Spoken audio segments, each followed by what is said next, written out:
Dean and Sam really like step up once they get cast back. 'Cause no one ever stays dead in this show, by the way. Oh, wait, I think I brought this up while we were at Comic-Con. The first time someone died in the show, it was like shocking. I know. It was like an emotion of like, oh, we're getting this serious.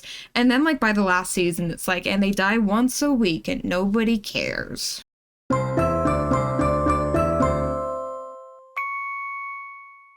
Sing to me, Melpomene, muse of tragedy, of the deaths, and the angels we punch along the way. Sing of the writing on the walls, and the shambles past the sixth. Welcome to FanDive. My name is Chaos.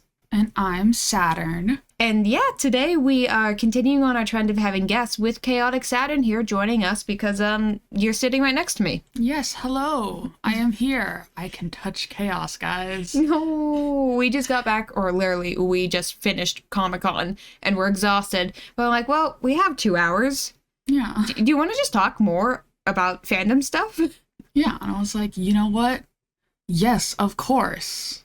And Supernatural? Supernatural. Why not talk about my Supernatural. first fandom, my most beloved fandom, the thing I could ramble on for hours? Supernatural. We were going through like, yeah, what could we talk about like that we haven't talked about before? And then we started talking about Supernatural, and then we didn't stop talking about Supernatural. And I'm like, we can do Like, this. you know what? Maybe we can talk about Supernatural. I guess we do have enough to talk about. Yeah. You know, I was like, listen, I would love to do an episode about vintage beef.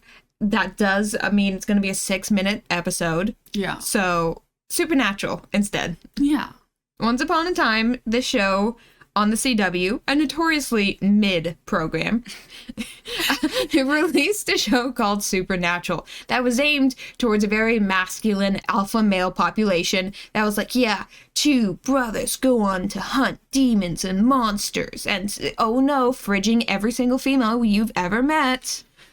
Listen, the first seasons were rough, especially like, watching those back and hearing Dean talk about women is just, I'm like, no, stop. Dean, you're so much better than this. I promise. You get better. He gets better. However, we also were talking about maybe don't watch past season 6. Yeah. Originally, it was only supposed to be 5 seasons. Like, that was the whole show. Major spoilers here, but it was supposed to be about, like, these two brothers stopping the apocalypse and how they inevitably have to, like, they were supposed to be representations of Lucifer and Michael. And that one a literal. You know, it was just supposed to be like, oh, they stopped the apocalypse and it's over now. And they wanted more seasons. It got real popular. And Season 4 was the season that introduced a fan favorite character known as Castiel, aka Cass. And Castiel became very, very popular very, very quickly. And everyone realized, oh no, we cannot stop. And ironically, wasn't Cass only supposed to be in like 5 episodes? Yeah, no, Cass was not supposed to be that big of a character. But then everyone was like, no, we love Cass. And thus Mr. Collins was thrust into the J² agenda. Okay, so Supernatural is kind of notorious for queer baiting, aka promising or very heavily implying or setting up like you would any other plot points with foreshadowing and implications that 2 characters would fall in love and they would be queer. The show went on for like, 15, 16 seasons? 15 seasons. Yeah, and it ended with Cass, who is an angel and therefore not human, saying, I love you, and then Dean going, functionally a middle finger, and then Cass being sent to super hell. Yeah. There were multiple times where originally, like in the original script, they were supposed to say, I love you, or something along the lines of that. Not necessarily in a romantic way, but like in a way that was definitely supposed to hint to the audience it was romantic. And then they were like, you know what? No, let's not do that. Even though, like, you don't even have to be a fan of Supernatural to know about Destiel. If you've been on the internet, you probably know or at least have heard of Destiel. Even if you don't think you have, you have. It is such a popular ship. When you think about it, it is like there's a lot of poeticness in it and everything.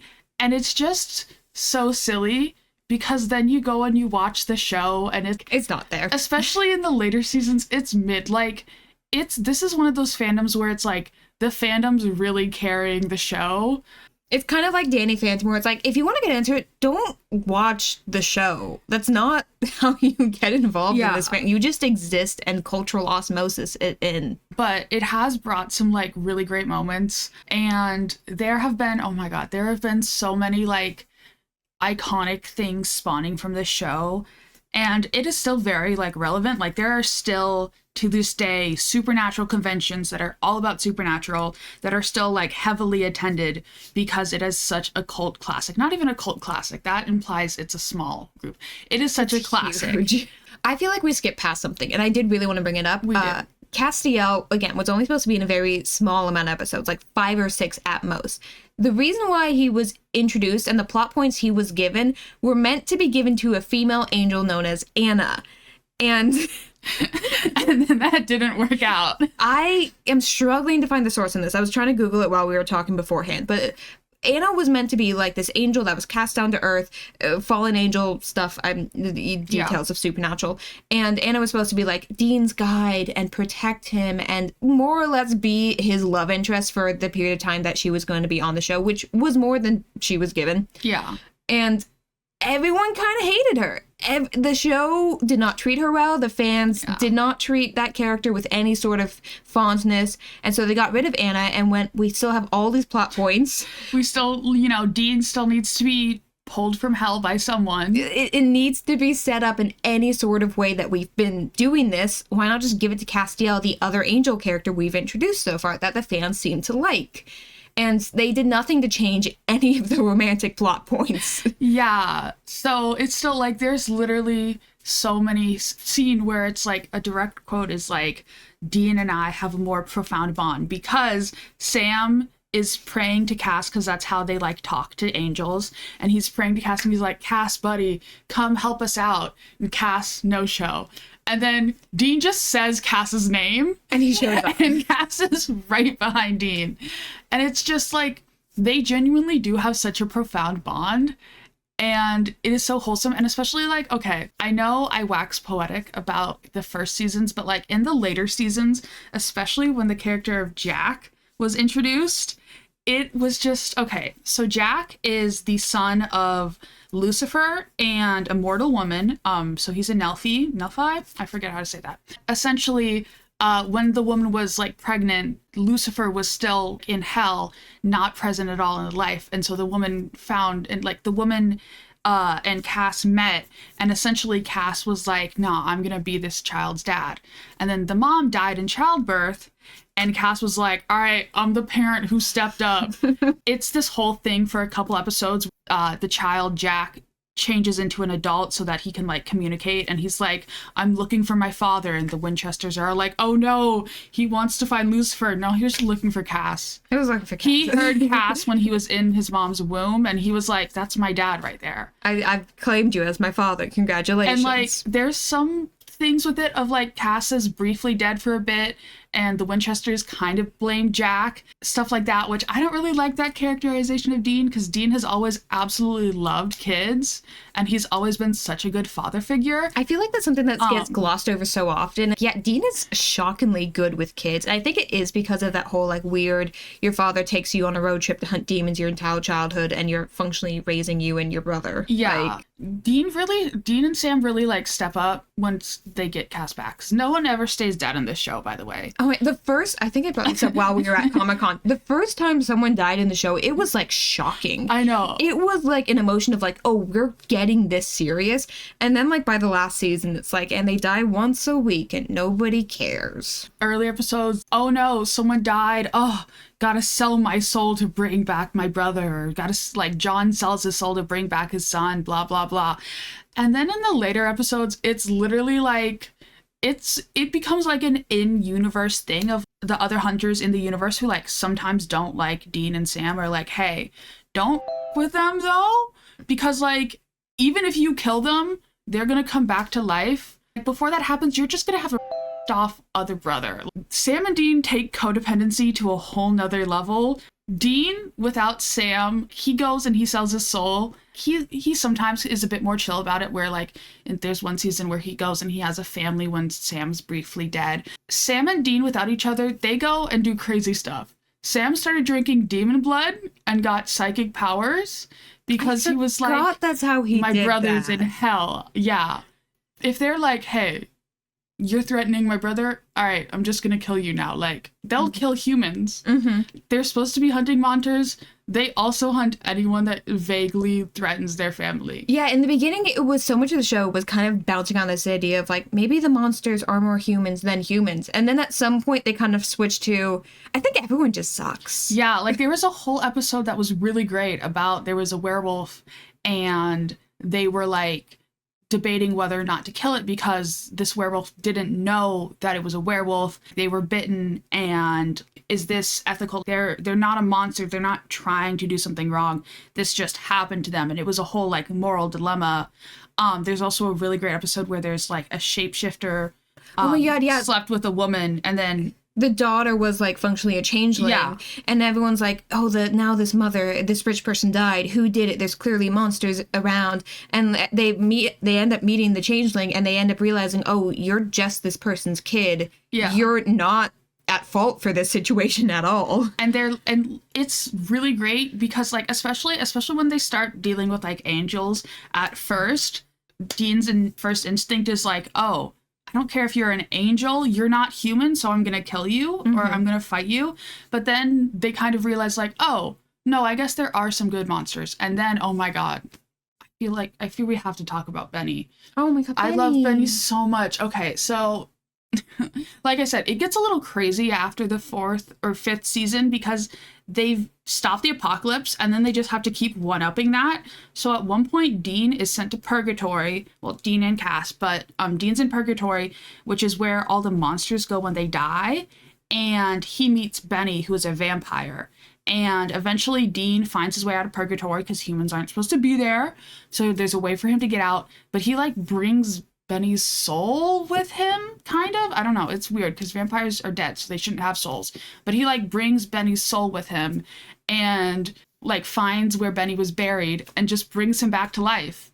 And like, yeah, that person's a vampire, but Dean's like, no, but this is a chill one. And they're like, okay, their bromance is so, I love it so much. It's amazing. I love when Dean's just like, nah, okay, I'll like chill with this vampire.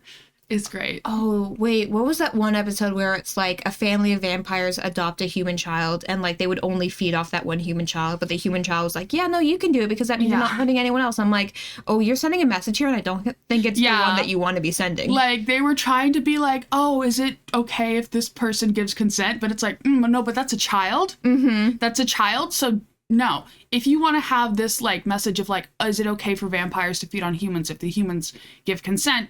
You got to do that with an adult. Okay, you can't do that with a child because that is not the message. Like that's not the metaphor you're trying to make. I'm sorry. No. It's not a good show, but it's such an iconic show. It really is. It's one of those things where it's like you kind of just have to witness it, just sort of accept that it happened. And, you know, like, there's, like, especially in the early seasons, there's some things that I would love to change about, you know, Dean and the way he acts and, like, you know, stuff like that. But also the early seasons, okay, I'm a lighting nerd. The early seasons were lit so amazing. There was just a vibe going on. Like, yeah, you couldn't see what was going on because it was so dark, but it was so gritty and so nice. What I think it is, when people say, oh, I couldn't see what was going on, it was too dark, I automatically go to, like, how DC movies in like the weird Schneider verse was like, oh, so dark you couldn't see anything. The combat was literally just a black screen. But then when you get to Supernatural, it's like, it was dark, yes, but it was kind of like in a grayscale where there was still enough contrast that you could like visually comprehend things. And the thing with it is, it was dark because it was supposed to be scary. This was meant to be a horror show. And that's supposed to be scary, and that's supposed to, like, scare the audience. And so it's one of those things where it's, like, one of those rare times where actually having very little light works really well. And it gives, like, the first few seasons that very, like, gritty feel. And then they kind of go off the walls. Yeah, and then they completely just start change it up. using normal lighting and normal camera. And I'm like, they no, don't- you lost what was amazing. When to stop watching is when they kind of lose the camera work. When they Yeah. just like go into making yet another TV show.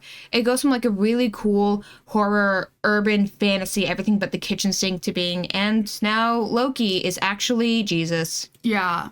There are some episodes that, like, especially now, don't really work that well because of, like, the way that they're, like, representing certain cultures. That's kind of just another one of those things where you have to be like, okay, we acknowledge that this happened. It's not good. None of the fans like that it happened, but it did happen, and we just have to know that that's not okay. When did Supernatural air? It was like before 2010. Yeah, it was like, I want to say like 25. No, it wasn't 25. 27? Maybe. It was Oh, in the 7. We early- should not say 27. That Yeah. hasn't happened yet. It was, oh, wait, yeah. But it was in like the early 2000s or late 2000s. It is very much like a product of its time. But also it did go on for 15 years. There were some queer characters. Charlie, gotta mention Charlie. Oh, Charlie's amazing. Everyone loves Charlie. She sadly died, but it's okay. Most people in Supernatural, unless your name is Winchester or you're Castiel, they usually die. Yeah, everyone loves Charlie. She was like this like super nerdy, geeky girl, a lesbian. It was amazing. Her and Dean, oh my god. Dean and Charlie have the best friendship ever. It's so amazing. I love it so much. They're just like bond over everything. Like Charlie's gets Dean into like Ren Fair type, and Dean's just like, I would never want to do this, but you like it, so I'll listen to you talk about it. And I'm just like, yes, Dean, yes. Now, I feel like we skipped over something real quick. So when angels come down to Earth, they have to take human form, but they can't just make one their own. They have to like literally ask a human, hey, can I borrow your body? And Castiel, the human that he took over functionally, had a whole family. Oh yeah, And- Jimmy Novak is tragic. And like his daughter randomly went from like this really traumatized kid who literally watched her father be possessed and walk out of the house and then die multiple times. So like kind of transforming into this like punk rock borderline hunter who was like going through her own moral dilemma. It was so weird. Yeah, there's a whole thing because demons can just possess whoever they want. Angels have to get permission, and that was a really big part of the plot in like season 4, season 5 of Dean was supposed to be possessed by Michael the Archangel, and Sam was supposed to be possessed by Lucifer. Lucifer technically still an angel, so they both had to get permission. And that was like a very big plot point of like the boys, like the Winchester boys were like, oh wait, even though you're angels, you still just want to start the apocalypse because you want to be able to defeat evil permanently.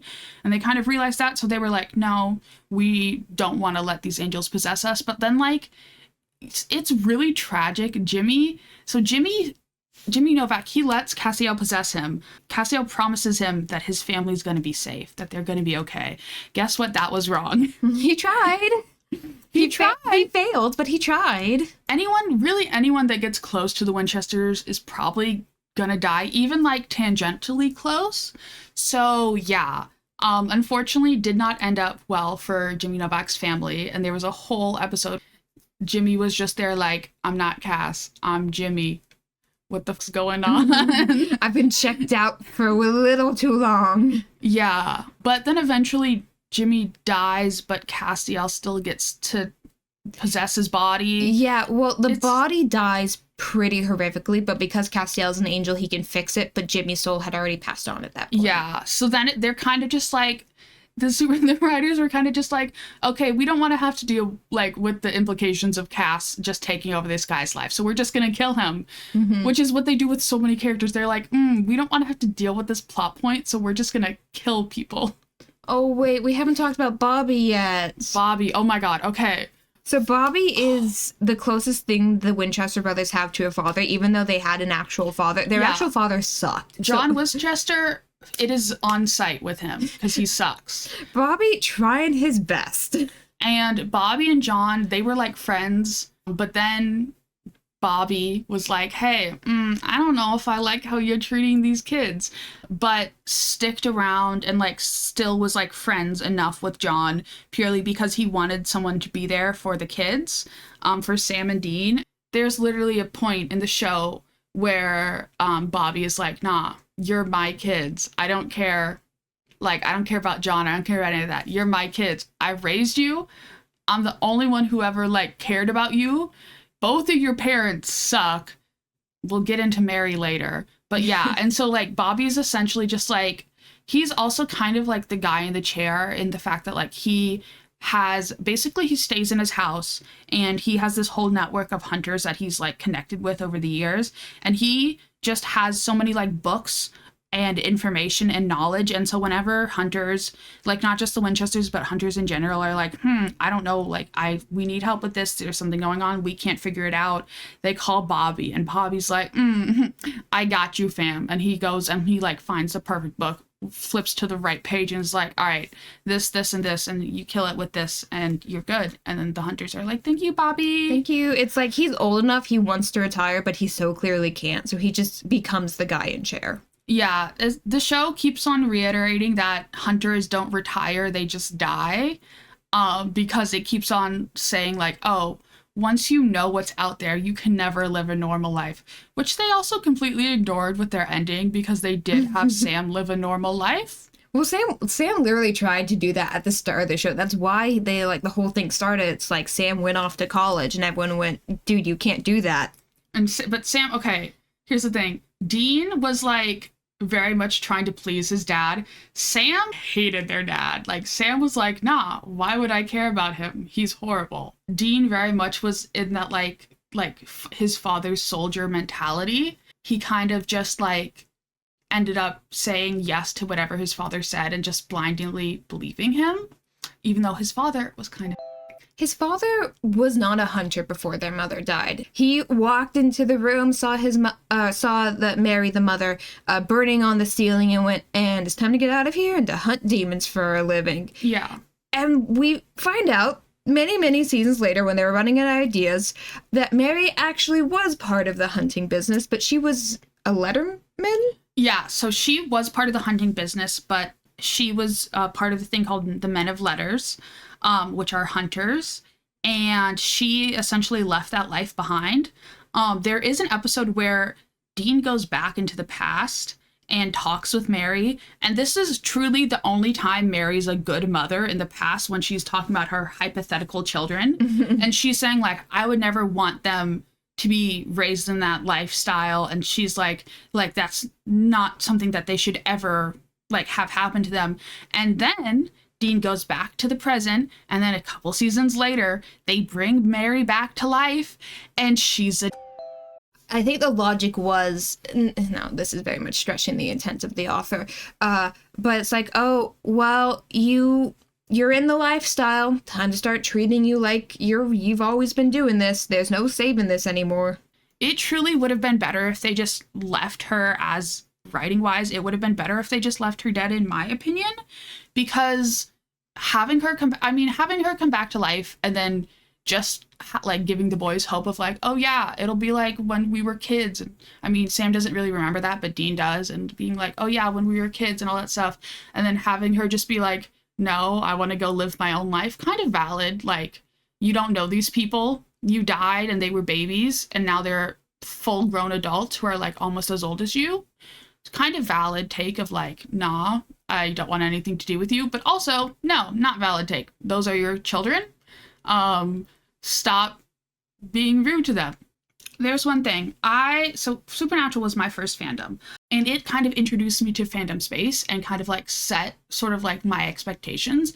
And there's one thing about Supernatural, there in like the fan space, there is a shocking amount of incest with people shipping the two brothers. And I do feel like that's because every time they introduce a new character, they die off immediately. So, like, for the first 4 seasons, it was just the two brothers, and they do care about each other. And, like, you know, so the fans are like, oh, they're the only, like, 2 people, so whatever. But there was a lot of incest a very popular tag on AO3. It's a very popular thing. It's called Wincest. AO3 literally came to existence because of Wincest. Yeah. We, like, as much as people nowadays are like, oh, don't do cringy moral things in your fandom. Screw that. It doesn't hurt anyone. AO3, Archives of Our Own, literally only exists because of that. Because one of the founders was a Wincest fan and needed a place to put that content without it risk being taken down. Because that's what's happening on all the other fanfiction sites at the time, is that anything deemed morally impure was being taken down. Yeah, so it kind of like very much for me especially, it set the tone of like, hey, this may not be your cup of tea. If this was real life, yeah, stuff like this wouldn't be great. But I truly could not care less if people ship the two brothers together. I see like ships with incest and I'm like, okay, I'm just not going to interact with that because I don't want to, but like I'm not going to hate on people for, you know, shipping that because it's not my business. I don't understand ships in general. Incest ships literally make just as much sense as like any other ship to me, okay? Like there's morally couldn't care less. Yeah. The supernatural fandom is a very weird place. It also is very like heavily influenced by like the early 2000s like Tumblr era internet. Oh, Tumblr. There was a big thing. A lot of supernatural fans also were fans of Doctor Who and Sherlock. Super Who-lock. See, while Super Who-lock was going on, I was in the Merlin fandom. Yeah. It very much is like embedded into sort of like early 2000s like culture, especially like on the internet. You really couldn't go anywhere on Tumblr without seeing like any sort of like supernatural stuff. There was a day where basically everyone just decided they were going to post the same photo of Misha Collins. Apocalypse. I survived the Misha Apocalypse. Oh my and God. I still see people out there on Tumblr who do the Misha Apocalypse every year. It's genuinely so funny. Like it is like an internet relic at this point. Like everyone else has like the little like the cat that was like what is it, rainbow cat? I forget what it's called. Non-cat, yeah. Everyone else has that. I had Supernatural because I was on Tumblr in the early 2010s and I was like, yeah, this is my space. I love it. This is where we exist. So it really like shapes how you see the internet because like I'm kind of just like completely unfazed by sort of any sort of like talking about things that like fandoms are like, oh no, that's cringy. No, it's not. That's fandom culture. Welcome to the internet. That's how fandoms work. Supernatural, overall, I would suggest people watch it. I suggest watching the first 6 seasons and then just kind of trying to collect the rest of the lore through memes. See where you go from there. It is very much of like an experience. It's not like we said, it's not necessarily like super amazing, like the best TV show ever, but it is an experience to watch it, and I personally think it's very fun. It's worth the vibe. And you can't just watch the show. You have to watch the show and then go and like search like Destiel on Tumblr or go and search like Supernatural on Tumblr to really get the full experience. It is very different these days than what it was in the early 2000s, but like a lot of Tumblr is still holding on to that like early 2000s, like especially in the Supernatural fandom, still like heavily holding on to that. The fact that the main way people on Tumblr get active news is through the meme of like Castiel saying "I love you" and then Dean giving the news. Yeah. Like that is the vibe of what that is purely the vibe.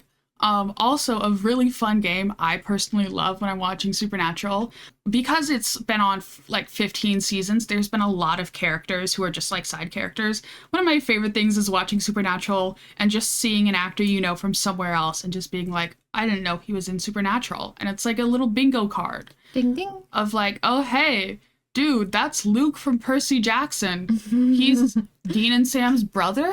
Huh? It's so silly. Their secret brother who is going to cause the apocalypse because they can't figure out a way to write the apocalypse into Dean and Sam? No. Just get Luke. He also, like, he died before they met him. Like, the whole thing was, like, they went and they met Adam, who was like supposedly their secret brother, who John was like a good father to, which but yeah, they go and they meet Adam, but then it turns out the whole time, like every interaction they've had with him, he's been a shapeshifter who killed Adam and took over his form. And then later is brought back to life by angels to cause the apocalypse, but like originally, like nah, he died before, because as we know, you can't be related or have any sort of connection with Winchesters without dying. Unless your name is Castiel, then you get sent to super hell. Sucks to suck. Sucks to suck. I think we need to move on to the Q&A. We've been talking for a minute. I don't know. Did I pull any questions? Oh, here we go. Here's a good one. From that Biblop. Have you ever received a gift from a fan, like at a convention or out in the wild? We were just at a convention and we were given random things. Yes. We were given a lot of random things. I think my favorite thing that I've ever been gifted by a fan was I went and I visited some friends in London, and it was a bunch of like European people.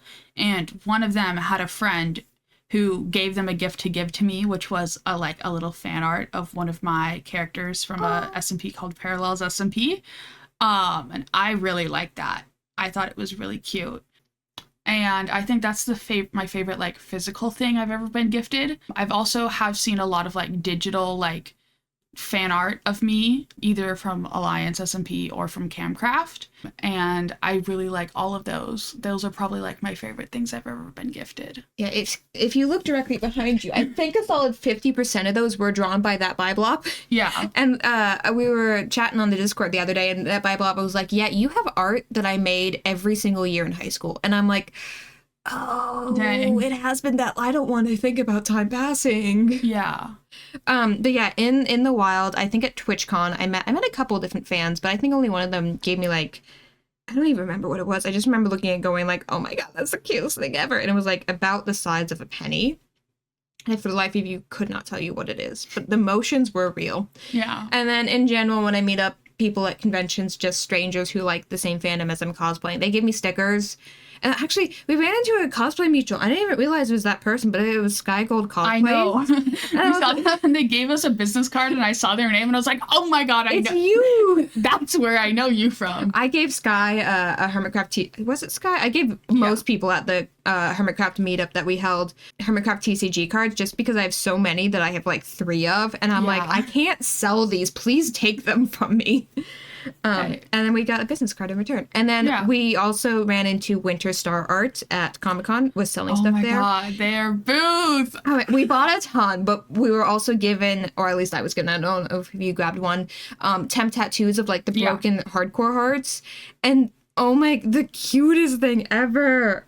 It was amazing. I absolutely love finding other like, dude, there's 2 times now I've seen like an artist, actually no, more than 2 times. 3 times now I've seen an artist in Artist Alley have actual like MCYT art that's not Dream SMP. Because like, don't get me wrong, Dream SMP was fun, but that's not a fandom that I like am actively into right now.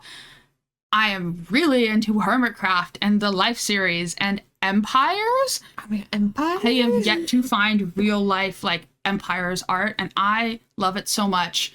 I mean, look at Winter Sky Art's business card. I did, okay, right, yeah, but until now, I have yet to find it. But then Winter Sky had Empires art on it, and there was like really cool art of like Lizzie and Joel's base. Pretty. From Empires Season 1, and I'm like, yes, I'm a big fan of Empires. It's one of my favorite things. I want to rewatch that again. I need a new POV to watch. Guys, watch Whip's POV. He's just a silly little guy. Season 1 and 2, I love him.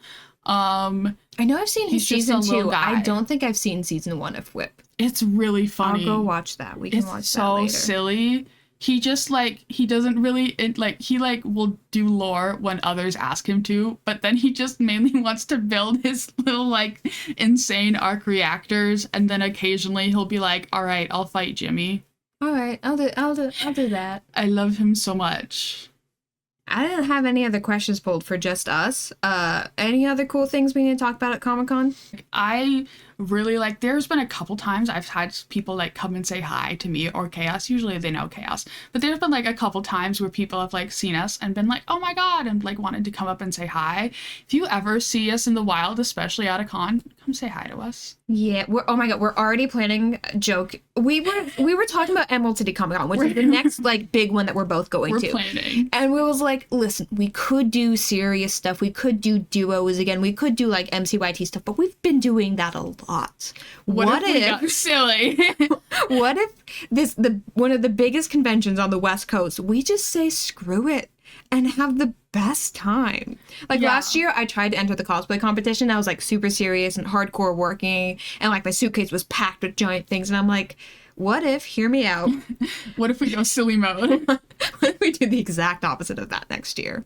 Yeah, so I really like it. It's really fun. Also, I guess, okay, because guys, I'm gonna be so honest, I don't stream, but every time I like hang out with one of my friends who streams or go on their streams, people are like, oh my God, hi, I didn't know that you guys were friends. If people want, I am on TikTok. That's the main platform I use. But if you guys want me to come bother Chaos, just let me know. Because I never know. People have been so very nice to me, and I don't expect them to know me. I'm just a little guy. I just post little TikTok videos. And then people are like, oh my God, I know you. And I go, huh? Huh? Huh? Huh? What? So guys, yeah, if you want me, I will come invade Chaos's streams more. Chaos doesn't get a say in it. I will. I know where they live. Yeah, you're actively in my house right now. I will come break into their room, and I will go live, and Chaos will get a notification saying, Chaos is going live, and Chaos will be like, huh? I'm at work. And it'll be me. Yeah, we're currently working on a plan to get Saturn adopted into my family, because we're basically siblings anyways. Yeah. We were siblings in alliance. We were siblings in alliance, and then we were siblings in the fact that we were like functionally born in the same hospital. We were born in the same hospital. Like, I don't know if you guys know this. Like, it's we're both like have the vibe of chaoticness, and we're both inseparable. And then we were both just went, but what if it would be funny? We are the chaos duo, and yeah. So and my dog likes you, so if you want more of us, let us know, and then I'll go. Okay, Chaos, I'm moving in to your walls. Not my walls. Your walls. Not my walls. They're not safe. My walls are so thin, though. I know. And they're covered in fan art. I'll knock them all over. My fan art. Dude, this room is so cluttered with everything. And then you go to like my actual bedroom and it's like, yeah, I have the ace flag on the wall. Yeah. That's about it. To be fair, my office at my house has a lot of like very like cool art, like, you know, like shelves with a bunch of like cool trinkets on it. Then you go into my actual bedroom and I'm like, I don't know, I put up a shelf and it's holds some Legos. I don't know how to decorate. It's fan art all the way. Yeah, no, back when I was in a place where I could only stream in my bedroom, the chair to my like desk literally was like the arms were against the table and the back was against my bed, and I would have to like climb into it. And I was like, when we were moving, I'm like, please, in the kindest way possible, can I either get a bigger bedroom or a second room that I can like do my stuff in? Yeah. And I was like, oh, I have space now. I love being an adult and just like having your own space. It's nice. Like, even though like I live with roommates, so like, you know, the communal space is still communal, but like having your own space that's not my childhood bedroom, it just hits different. Even though it's like the same size as my childhood bedroom, it just hits different. Also because there's not like posters on the wall from like when I was 13 that I don't feel like taking off the wall. I was like, they live there now. Because I had posters covering my walls for most of my childhood, and I just covered them with new posters instead of taking them down. They just live there now. Yeah. Yeah. Well, eventually I shall make big money from good degree I'm currently working for, and then I can have my own mansion. And I'll move in. And then we can have horses together. And I won't be making a lot of money because I'm an artist, guys. I went to art school. Ooh, boo, boo. Dude, this is so... We're going to have to end the podcast soon, but, like, last night I was, like, staying up way too late scrolling through TikTok, and someone was talking about how, like, the way the words flow in this sentence, why do people always view it as better than the ways flow in this sentence? That's purely opinion. And I'm like, okay, so the way that the brain works And I was like, I understand we're coming at this from very two different perspectives, but there is an actual explanation beyond just vibes. But the fact that we don't share the same like way that we talk about things does mean I can only describe it as vibes. And you're always going to say that's just an opinion. And I'm always going to say, no, it's because two things in the brain are firing at the same time. And that does chemically release serotonin. So I'm right and you're wrong. And I studied lighting. Yeah. So there's two very different vibes coming into this. But vibes, man. But vibes nonetheless. But vibes. Chaos Duo does have a lot of vibes. That's supernatural? Yeah, we stopped talking about supernatural. We started talking about us. And that's supernatural. That's supernatural right there. Okay, goodbye, guys. Goodbye. Thank you for listening to this week's episode of FanDive. We'll be back again next Monday diving into yet another fandom. Have a topic or question for the podcast? Head over to our website, fandive.tumblr.com. There you can also find any episode relevant images and general shenanigans that we get up to. It is Tumblr, after all. We're not afraid of being fans of things.